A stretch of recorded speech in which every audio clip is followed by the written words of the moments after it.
rev you up and make me fall back in love. You spell the words time and time again. Hey everyone, Nicole Moss, co-founder of Moss Consulting. Thank you so much for joining us for this very special edition of the Moss Minute. We call it Park Talk, which is where we talk to entrepreneurs in Easton Park and learn about them and their business. Today we have Dusty Miller, which is so exciting. I know all of you have seen him at Cenizo and at other concerts out at Drinks Backyard. So Dusty, thank you so much for hanging out with us today. Of course, I'm excited to be here. Thanks for having me. Yeah, so we live in Easton Park. You live in Easton Park. I live in Easton Park. What's your favorite thing about living in Easton Park? There really is a lot. It's the best. I mean, I use the pool all the time. Probably going to go today, to be honest. Nice. The gym I use quite a bit. Okay. But the biggest thing is is the community, and that's probably a big answer because I mean it's just true. It's absolutely true. You mentioned that I play at Cenizo. Like one of my favorite things to do is walk with my fiance and my dog, and we walk the path under the bridge, this beautiful bridge here. Yeah. Go all the way to Cenizo and back. Like we always just text each other if we're doing something in the morning, like we're gonna do the long walk, we're gonna do the long walk. Yeah. And then usually while I'm there, I'm probably gonna say hello to at least 5 people that I run into or know. Yeah. So yeah, it's really cool. We love it. Everyone that we've talked to in this series, the thing when we ask what's your favorite thing, it's like, oh, the pool's cool, the union's cool, but it's all about community. And I think that when we talk about entrepreneurship and growing a business, which you're doing through your band, Absolutely. That's how you're making your living. Right. It's such a cool neighborhood and it's so supportive of the entrepreneurial spirit. And there's so many businesses here. Like you really don't have to leave Easton Park anymore. You really don't. It's wild. I'm sure you do for your shows and stuff. Right. We work from home and it's like an event to leave the community. Like you can get a massage here, you can get your coffee here, you can grab tacos. Like it's so awesome. And just it seems like Easton Park is close enough to downtown. It's, it feels like in the beginning we were really far out here, but we're not. Like we're kind of in the mix of Austin, but it's quiet. So this community is just incredible. Absolutely. Funny stories, like when the realtors first showed me when we came to see our house here, which I do live in Nob Hill, and saw the house, love the house, love the community, was sold on everything, but I was just like, I just don't imagine we're gonna live this far out. And then after you do the drive a couple times, it's just like, it's really not that bad, and it's kind of nice, and so it's something you get over very quickly, and it kind of, the good outweighs that little bit that you drive just to get out to wherever you're going. And to be honest, hitting east side of downtown is 15 minutes. Right. It's super easy. Thank you, 183. Yeah, exactly. I'm so glad that everything's starting to connect now. And Austin's really growing towards us, which is so cool. But it's interesting because even if you're like downtown and you're going to go somewhere else downtown, it's still a 15-minute drive, like with traffic and everything. So it doesn't feel like we're so far out. Right. And now you weren't here in the very beginning because y'all just moved in recently, right? December 2020 is when we moved here. Yeah. Okay, and the funnest time of all of our lives. Yeah. Steve and I, we moved in 2018, and it was wild because it was just Bryant Park and then Nob Hill and then like a field, that, for all that you can see. And we were walking our dogs one day, and we were over by where the food trucks are, where there's that hill. And we looked down the road that they had just made, and it was all those pipes sticking up, and it went on for as far as we can see. We were just which is now Skyline, right? But we were like, whoa, this is going to be massive. And the community continues to grow, and there's such great people here. As far as being a musician in the neighborhood, do you think most of your followers and most of your listeners are here? It's growing. There's quite a few, and there's amazing supporters that I do see coming to.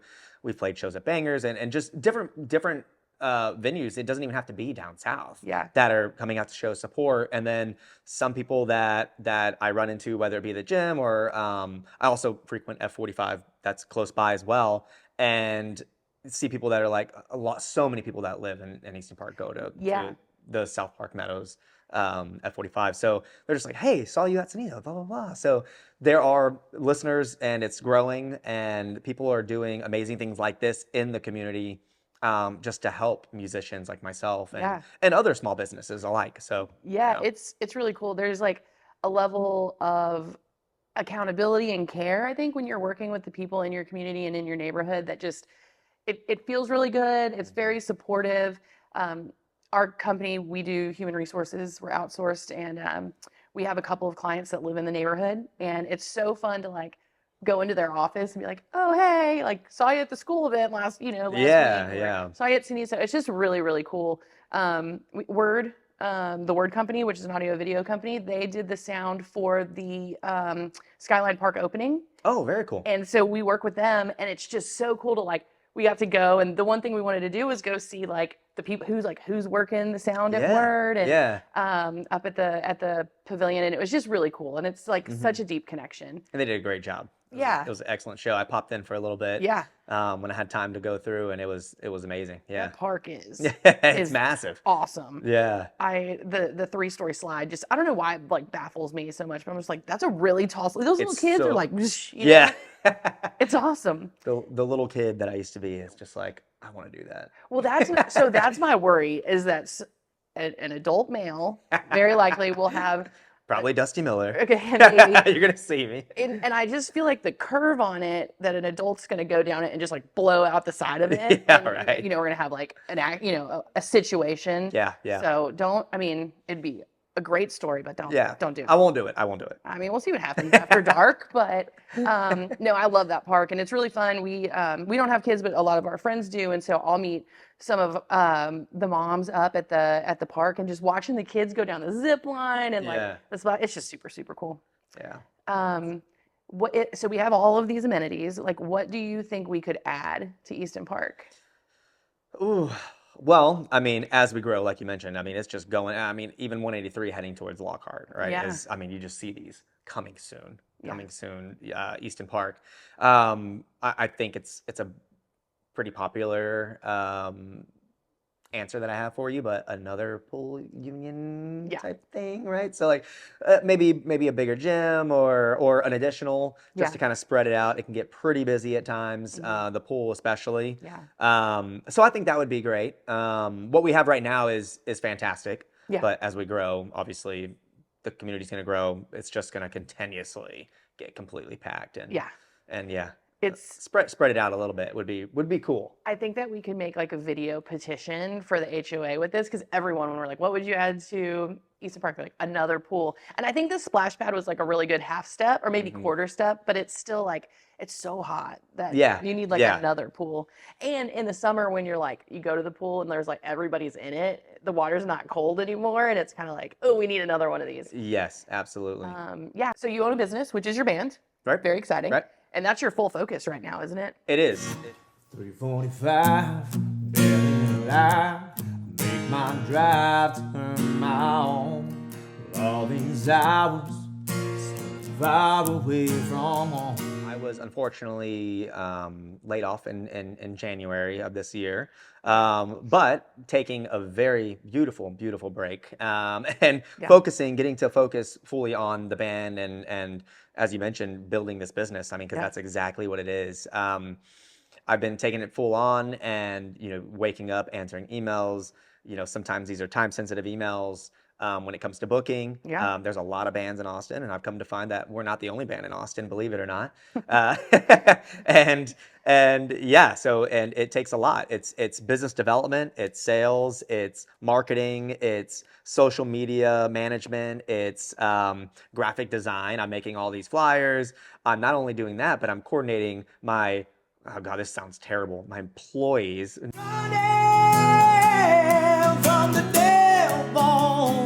No, my bandmates, my brothers, making sure that we're keeping the calendar up to date for those time-sensitive emails. For, if somebody says, hey, this is a big show, blah, blah, blah, they're not going to hold off on just Dusty Miller and Spurflowers. Right. If somebody says, if they throw it out to, sometimes they do that, to a big group, we're going to lose out. So luckily enough, I have an amazing band. We're on a group chat, of course, and it's just like, hey, guys, I always like to double check, check the calendar, cross-reference with the guys.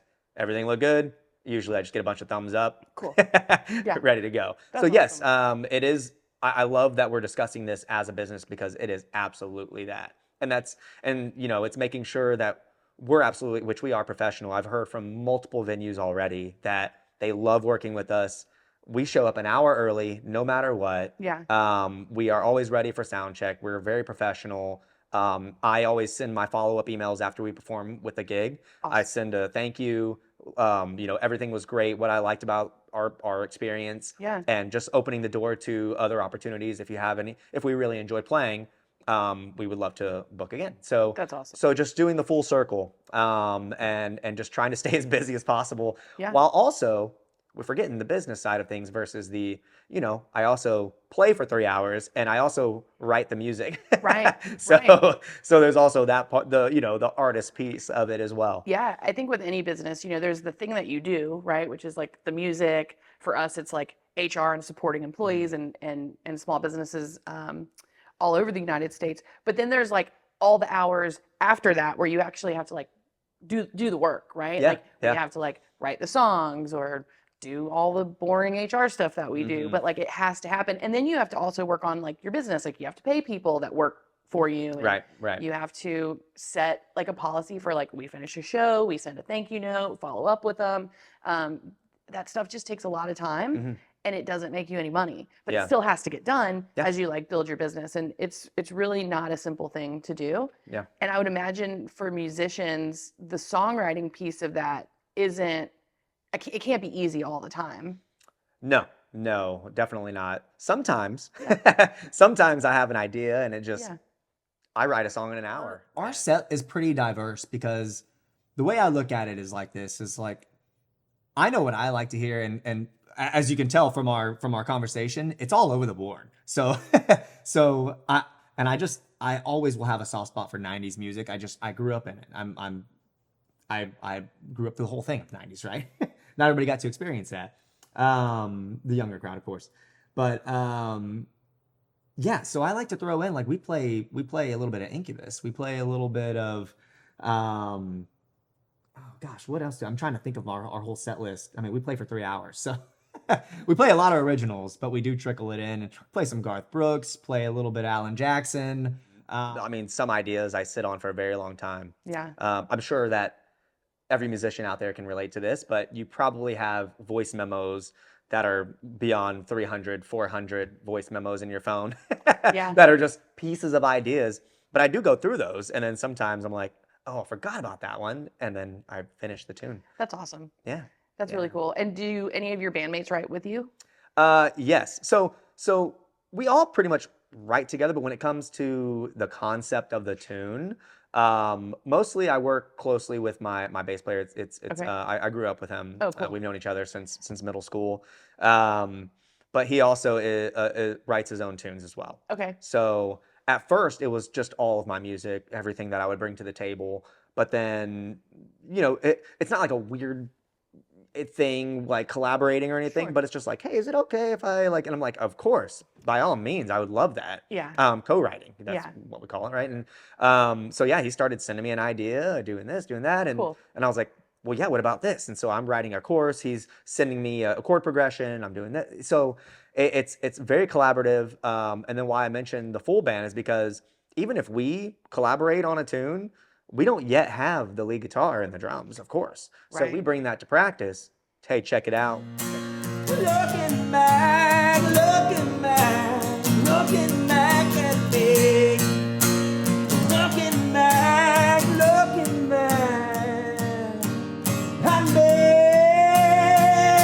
Check this tune out. They listen. I think all musicians, or at least we are, just that kind of personality where they can't listen to the whole thing first. They're already playing along. Right. As I'm like trying to like go through it, and things happen, just sometimes out of the woodwork. You just never know what's going to come from it. I'm running from the devil. I'm running again. Well, I'm running from the devil. Well, I'm running back to you again. Well, I'm running back to you again.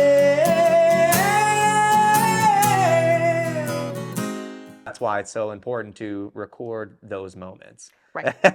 So that way we don't lose it in the Right. I'm sure there's in been the cloud. times where you're like, oh no, what were we? It's got to be so frustrating. Yeah. Most of the time that happens by myself, Yeah. where I'm just like, oh my gosh, and seriously, this does happen. I'll be driving and I'll just like hum something, and I'm like, oh wait, and I have to voice memo it, Yeah. or if I don't, I'm like, there's no way I'm gonna forget that. Yeah. And then you forget it, Yeah. and it's gone. Yeah. It's gone. I was like, there goes my hit song. Yeah. They come back. Oh, that's so wild. So you've been playing music for how long? Oh gosh. Since, well, the way I kind of gauge it is like 7th, 8th grade. Okay. Yeah, I started writing songs. Okay. So were you like in the band in the 7th grade, or were you like cool? Like you were like, not that it's not cool to be in the band, but like you were like writing songs on your own. Writing songs on my own. Okay. Yeah. I was never a part of the band, like at school or anything like Okay. that. I was actually, believe it or not, more athletics. I Okay. was, playing football and whatnot, but that was, I was not good. I was like second string B team and whatever. Okay. I just liked hanging out with my friends. Yeah. But yes, I was very much so just started playing guitar Okay. and had a 8th grade girlfriend, breakup situation. So I started writing, and then that just kind of, I think there was like multiple songs about that. Sure. And then eventually it was like, I'm gonna write songs. As you get to high school, Yeah. write songs about hanging out with my friends, drinking beer. Don't drink beer in high school. Yeah. Don't do that. Hanging out, just Yeah. doing those things. Where'd So, you grow up? I grew up in Houston, Texas. Okay. Houston. That's a vague statement. Yeah. Houston's Northwest. Okay. So grew up more so in the Heights area, so actually like Houston proper. But then my parents, they decided to move my freshman year of high school, Oh. and I moved to a brand new high school away from my friends, Okay. away from everybody, and that's actually where a lot of the emo. I Okay. wasn't an emo band, so I did start an emo band later, but where a lot of my Okay. I was very shy and didn't make friends easily, Okay. and it was very cliquish in the school, and Mhm. I also probably could have put more effort into it. Yeah, I mean, I grew up listening to rock and roll. Grew up on Jimi Hendrix, Led Zeppelin, all the good oldies, right? Then eventually I was in a emo rock band. I graduated high school 2006, so that kind of puts me right at that kind of time frame. But just kind of what all the guys were listening to, around high school time frame. And so yeah, I started a rock band. So started doing that, and I've always had just rock roots, but also love soul. I love some Marvin Gaye. Love some Al Green. And then some folky stuff, Mamas and the Papas. I take a little bit from everything, and I love the intensity of rock, but I love country. I love the storytelling. I love the roots of it. So yeah.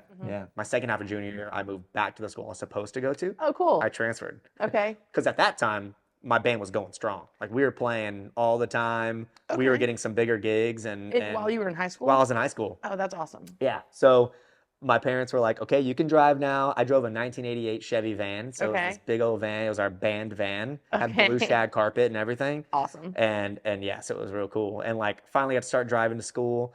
And yeah, so that's where I was just so happy going back, and Amazing. That's Yeah. where it all started. that's where it all started. So that's where like a lot of the other like I'm alone and blah blah, I'm sad, and these are real feelings, and Okay. it's good to write about. I got teardrops in my lungs now, just thinking about where you are, sitting at a lonely smoky bar. Well, I got teardrops in my lungs now, just wondering where you are. If you're out there with me, are you out there? Yeah, I told myself a million times to let her walk away, but I can't help myself just wishing that she would stay. I don't mean to laugh at you. But it is funny No. to think back to like, your 16-year-old days, Yeah. like feeling lonely and Yeah, dye my hair black and all Yeah, that. of I course. was. You were? Yeah. Awesome.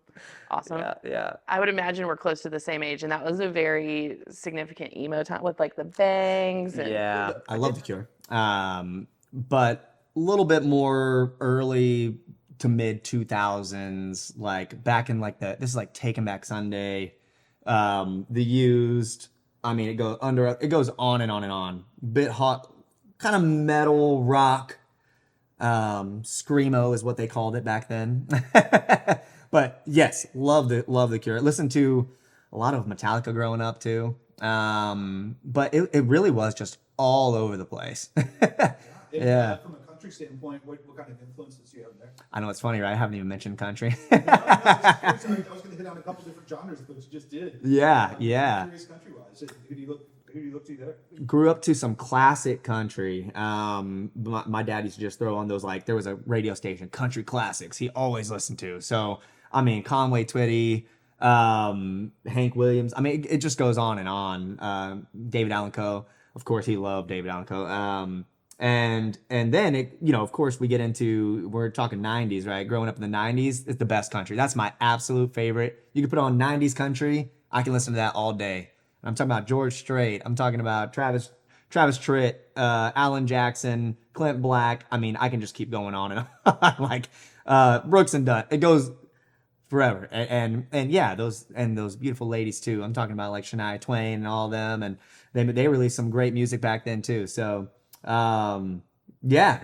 was that's a lot of what I listened to. And then, later on I kind of got away from country and not really got away from country. I always had country roots, but I started listening to a little Texas country, love me some Cody Jinks and not that he's Texas country, but yeah, Cody Jinks and Josh Abbott and just a bunch of these guys, right? And but like really took a deep dive into like the Beatles and and the Stones and yeah, just kind of took a weird thing like when I was in my mid-20s. Yeah. I didn't have the bangs just because my hair is like super curly, so Yeah, I had like this dyed black fro, and then I had one day my buddy was like dyeing his hair blonde, so I just grabbed like this glob and like put a spot in my hair. Cool.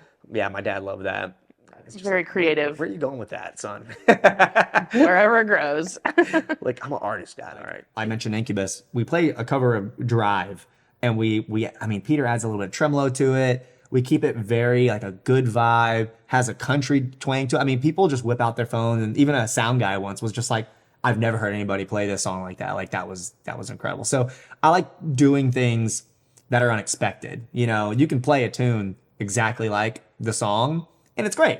It's great. We do that. I'm not saying that we make every song different, but when you get to add your own twist to it, that's what kind of makes it special, and it makes it fun to play. So music is awesome. It brings people together. You're a storyteller. Again, it's just like, it's so incredible. When you play, like what do you think is what drives you to keep playing? Honestly, I'm extremely passionate about music and about storytelling. I just love the creativity behind writing a song, and when you really hear a song, but when you find out what it's truly about. Yeah. And I think I got that from my dad. Like, we would listen to music, and then he'd be like, "Do you know what this song's about, son?" And then it's like, "No, I don't. Like, tell me." And I would just like zoned in. I'm just like, "Tell me about what this song is about. Like, I want to know." And I think that's where a lot of that comes from is whenever I'm writing a song, and by the way, my fiance, she's like the guinea pig in this, because I'll be writing a song. I'm like, "Babe, check this out." And she'll hear me playing it, but I'm like white noise now, right? Like I'm just in there, and I'm like, "Babe, did you hear that?" And she's like, "No, I didn't hear anything." You're like, "Well, check it out. You got to hear this." And yeah, and then it's fine and all, and she'll be like, "I know, I like it a lot." And then I'm just like, "Okay, I wrote it because of this." Then she's like tearing up or like whatever, and Right. And that is what I love. Okay. That passion and getting to share with people the music. But then when somebody asks me, "Man, what is that song about?" I'm just like, "Oh, well, let me tell you." That's awesome. Yeah. You do a really good job of like prefacing a lot of your songs, and like at least when we see you out playing, it's like it feels like you kind of bring people into it and let them know Try to, like yeah. the gist, so that when you're listening, you're like, oh, Yeah. that's really cool, or that's beautiful, or like, oh, he's made me cry a little, or whatever, like it's just such a cool thing. Yeah. I'm sure there's a lot, and I don't know that I can answer this question as a business owner, but what's the hardest thing about owning and running your own band? The hardest thing I would absolutely say, and I think this is across just musicians in general, whoever is taking charge of that type of role in a band is the business development side of things. And I mean, getting the gigs. Yeah. It is a very saturated market, as you can imagine, here in Austin. And you've got to be extremely persistent. Whenever we first started, I was just like, how do people even play? Right. I don't know. So I'm just so thankful for the people who gave me the start. Like, and it's not even like I've been doing this band for that long, but like I'm so thankful for the people that gave me that kind of launch, and I still will play for them. Like, this sounds bad, like same rate, same everything, Yeah. and I'm just like, because like, thank y'all. Yeah. And I'll go play solo stuff, whatever they want. Yeah. And it was really cool. So that is honestly the struggle. It's not the songwriting. It's not like the band relationship, because we actually are, believe it or not, we are. There's no ego. We are just all on board. Yeah. And So Ryan Montalvo is the bass player. I've known him since middle school. We met just at a lunch table there in middle school and just hit it off and been friends ever since. So he's a really good buddy of mine. And then next up came and he was doing his own music thing, but then was like, hey, I'll play bass with you. So he's actually originally a drummer, and then started writing acoustic tunes, and he's got some music coming out as well. So but then he was like, I'll pick up the bass and start playing with you, and it's meshed very well. And then later on came I found Lee. Lee is Lee Longfellow is the drummer. Met him, and we had a nice conversation about what our passions are. I found him actually. I looked through his Instagram, and he was drumming. He was doing a lot of the emo rock stuff that I listened to back in the day and would kind of write like. And we have such a good time playing. But I would say that, yes, getting gigs. Yeah, I could imagine that that's hard. And then getting gigs at good wages, I'm sure, and good The prices. negotiation process is tough as well. You just don't know what to expect, and you don't know, especially when we were first getting started, I didn't know, like, what is the market rate, basically, right? And am I shooting myself in the foot? Am I going to price us out? Then you start to get the feel for it over time. Yeah. And then you can start really saying, like, okay, well, we're putting on a good show. We've been playing for a little while, and people are getting up and they're dancing and they're coming out, and they're like, now there's a little bit of self-worth there, right? Having a awareness of that. Yeah. So it's like, okay, I'm not trying to price myself out. I'm not trying to shoot myself in the foot, but like, this is what I feel comfortable doing. Yeah. But yeah, no, playing drinks, which we love that stage. Love the people over there. And other than that, like one of the first gigs I had, even before I found Peter, I had a backyard gig, and my bass player was actually overseas at a wedding.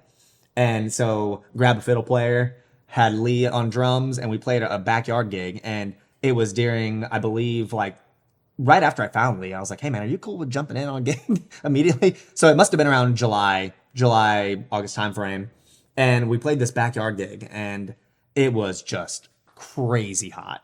No, and it was in a backyard that has beautiful trees and everything, but it just blocked all bit of wind.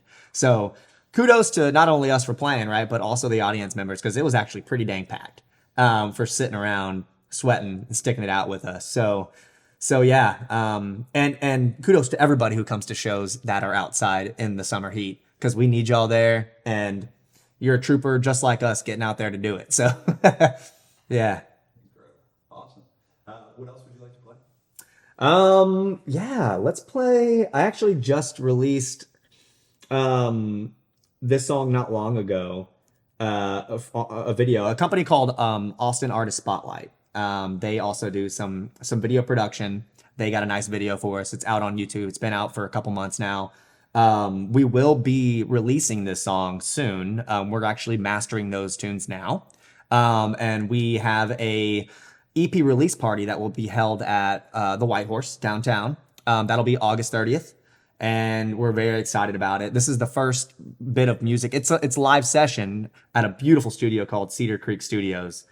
But I know that we're just getting started, and we're gonna hit our year together in September. Oh, wow. Yeah. I guess I didn't realize that it was that new. Yeah, yeah. Cool. Now we've all been playing music for a very Oh, long of time. course, but the four of you together. But yes, the four of us together, only we're gonna hit our year in September, and that's something I always have to take a step back and remind myself we've come a long way Yeah. because we've done such a good job, but I've also pushed that business development and building relationships. Yeah.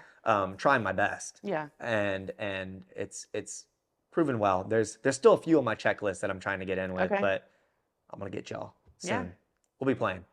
Yeah, let Dusty play for you. Whoever it is, everyone in Austin should have Dusty play. It's your music is very moving. It's energizing. It's fun. It's meaningful. You guys do great covers that and I think that for a starting band, and Steve and I talk about this a lot. We've had a lot of concerts at our home, and we've partnered with the HOA for Music in the Park. We're just so passionate. And during COVID, we were sitting out in our front yard, and we're like, oh, we really miss live music. And Steve did audio video for most of his career, and he was like, we could have a concert here, and people can sit, across the street at the Nob Hill Park and social distance and all of that. And we got, I think if it were any other time, we wouldn't have had the bands that we were able to get just because, but then no one was booking shows. Yeah. And they were like, yes, we would love to play a show. And it was really cool to see the community come together because we're like, just Venmo the band. They're coming because a lot of people were like, we just want to play in front of people. Like, Right. I don't care about getting paid. I don't care, like, whatever. We just want to go and play. And our community came out, and it was small at first, but those bands, they would make real money, like, because people would Venmo, and it was like also serving the community because the community was like, I am so bored. I want to get out and go see stuff. We're in Austin. I think a lot of people are in Austin for a reason, which is very likely music somewhat is involved in the reason that you're in Austin. And it was just really fun to watch, like, bands that they just like lit up, Yeah. and they kind of came in, and as they were setting up, you could see their like energy building, and then they'd start playing, and they're like warm up, and you could like feel it building even more. And like, it was just so great. And Easton Park was so cool about buying merch and knowing that, I would assume that most people in Easton Park were able to continue with their jobs and work from home. And it's a pretty professional market. And so everyone was so generous with their time and their money and buying merch and t-shirts. And we had neighbors who'd be like, I can't come to the show, but I got to get my band shirt for this month. That's And cool. just like every little bit helps. So I think that that's just such a cool thing about Easton Park and the music and the passion. Are you out there with them?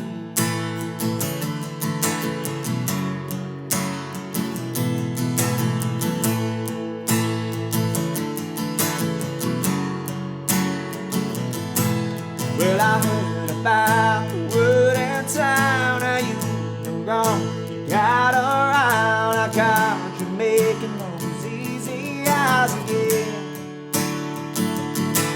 Well, I know that this just couldn't be. It hasn't even been a damn way. Here I am, fighting myself to sleep. We were trying to let you fly. We would fight, and then you say goodbye. Now I got. And then also supporting entrepreneurs. And we used to say that when we would start the concerts, be like, hey, like, many of us, these guys or girls or this band is running their own business, and this is the hardest time for them during COVID when everything was closed. I could imagine. It was just, I mean, and they played, and it was funny, we had Bart Crow play, and I walked outside, and like, there were so many more cars and people than normal, like 3 times the amount of people. And I came back in, and I was like, Steve, something's going on out. Like, there's a lot. I was like, there's like 300 people out there. And Bart was hanging out in our kitchen. He's like, oh, I put it on my Instagram. Is that cool? And we were like, this is our home. Like, we have one bathroom that people can go in one at a time, because it was right in the middle of COVID. Yeah. And he was like, oh, I'll take it down. But by that time, it was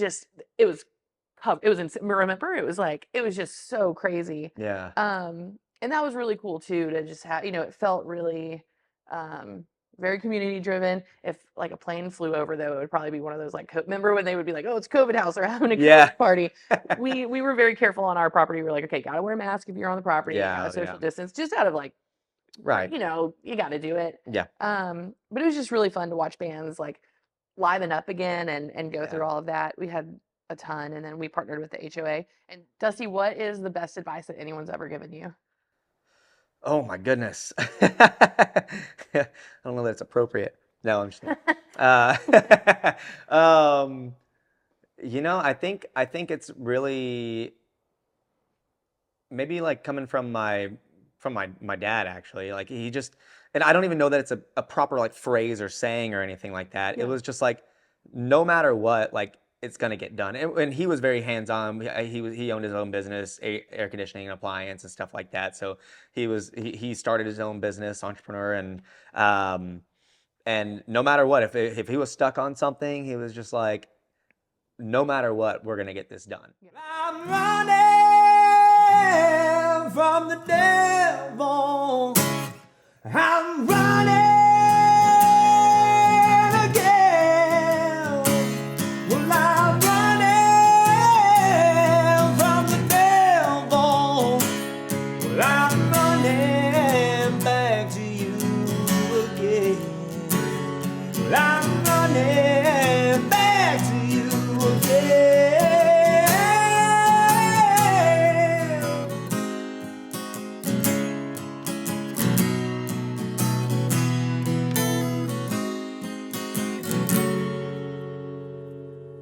And when I'm stuck, I'm very hands-on too. I play a song called 345, but I was in the oil and gas industry for 7 years, and it was just in the shop. So I was tearing down big machinery. It was a lot, working 12-hour shifts. And His first song is called 345. It's one of the first songs I released out to the world on Spotify, Apple Music, all those things. And yeah, this song goes back to my oil and gas days. Different life. Waking up, that time is actually waking up at 3:45 a.m. and working a lot, drinking a lot, and all those things. So ended up writing a little tune about the past life. So a little something like this. Be free from drinking myself to someone else, 'cause I don't recognize these dreams or who I am when I'm looking back at me, when I'm looking back at me. And I would always remind myself of that. If there was something, and it could just be as small as like, I can't get this giant screw off, like whatever, and we would do. I was just like, I'm not leaving until this is done. And it applies to all aspects of life. So that's something I think that I took away with me. And anytime I face a challenge, I'm always just like very not even like an unhealthy way of being competitive with myself, but more so like, I guess you could say in an inspiring way, like believing in myself, like I'm not walking away till this is done. And I always just strive to be the best at whatever I do. So That's awesome. yeah. Very cool. Thank you. I'm running again. Well, I'm